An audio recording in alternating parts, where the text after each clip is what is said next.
Hello, coffee fanatics, and welcome to another coffee review by the Mean Bean Machine for getbeaned.com. And today we are looking at Anorak Coffee's Sakura Spring Blend. Now, Anorak are a specialty coffee roaster that release about 4 products a year seasonally. So they release seasonal products. So they don't have a broad range and they're not churning a lot out. What they do well is kind of really nice, slightly different coffees that sort of have a theme. There's a thematic link to them all. And one of those coffees is their Sakura blend. Now, this is interesting in itself because it's kind of got a Japanese theme about it, which is odd in the sense that Japan is not a big coffee drinking country.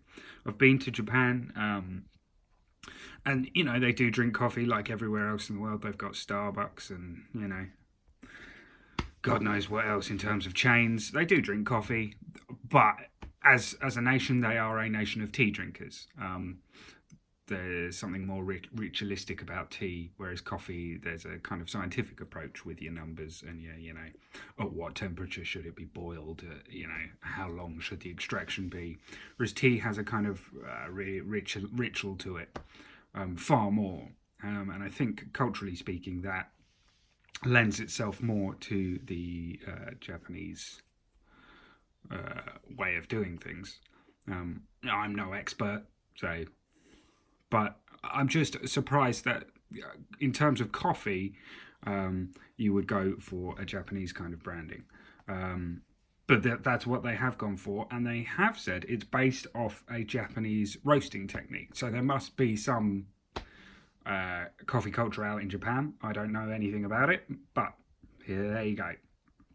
So this is the Sakura blend. You can occasionally find it in supermarkets like Sainsbury's. Weirdly enough, I found it in a kind of sushi place. But it's not that easy to come by. It's not particularly expensive, but it's just not wildly common either. Now, it comes ground, so it's ideal for, your V60 dripper or a cafetiere, as I've gone for today. And I believe the actual coffee itself is Colombian because, like most places in the world, Japan can't actually grow its own coffee. That would be like saying British coffee or whatever. It can't actually, I don't think it's got the geography for coffee. I may, again, be wrong on that, but from what I can remember, not really. It's not ideal. Now, this particular blend is actually Colombian coffee. What's nice about this is it tells you about its harvest dates as well, which you don't get a lot with with coffee. I guess if they're selling it pre-ground, it's nice to know, because it's kind of like, when should I be drinking this by? It's never particularly been a problem for me because I buy it, I drink it.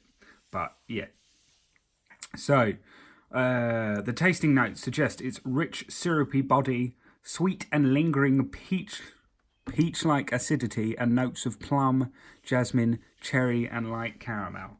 I am instantly dubious about that by just how many tasting notes there are thrown in there together. So sweet and syrupy, yeah, I can see that, fine. But then you've got notes like peach and plum. Those are going to be quite mild tastes in terms of coffee. So when you've got heavier things like cherry and caramel, those are going to overbear it. So that's a lot of kind of different flavours. Basically, what I think it's saying is there's quite an acidic taste to this. But we'll give it a go, and I'll give you my opinions in a second.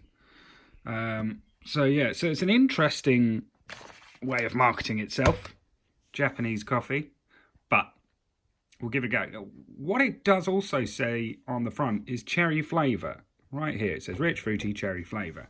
Now, those of you who watched the Moomin Blueberry Coffee review will kind of remember that tasted like blueberries because they, it was brewed with blueberries, that blueberry flavour. I do not expect this to taste of cherry.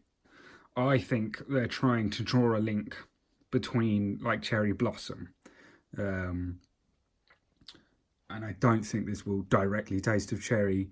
I think that's a tasting note trick, as it were. But we'll give it a go. We'll give the cafetiere a plunge and we will see how this tastes. So let's give this the old squeezeroo.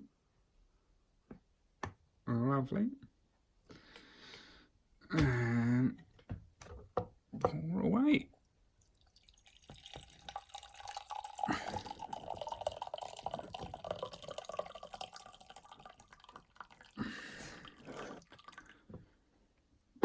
Well, that's actually been brewing for quite a while and it still has quite an anemic feel to it. Now I do tend to put quite a lot of coffee in my cafetiere, so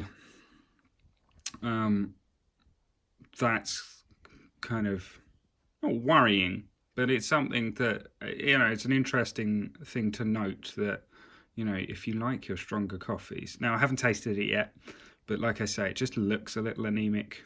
You can't particularly tell in a black mug just the way I was pouring it. And I may be blown away, by how strong it is. But, my initial thoughts are, okay, I might have to be putting a, bit more in when I brew this. So let's give it a try.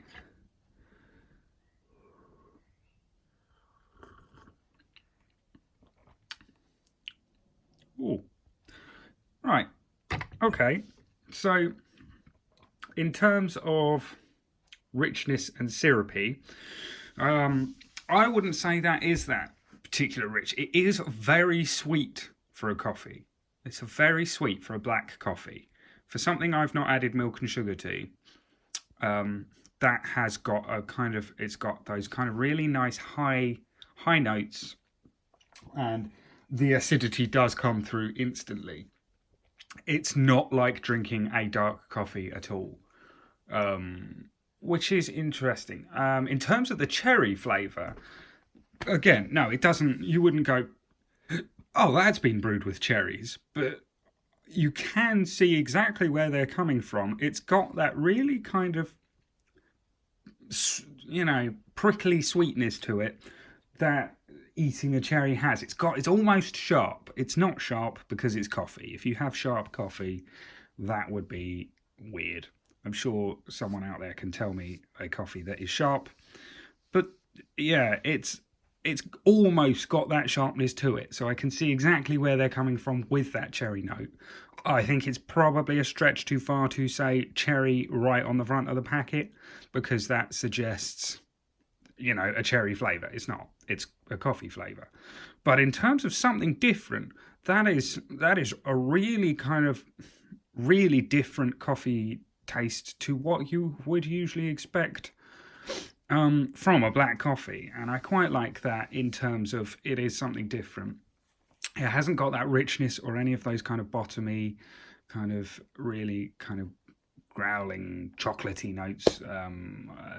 It didn't say chocolatey, but just in terms of that kind of level of richness that you would expect from coffee, it's not there, but it is kind of really nice and sweet.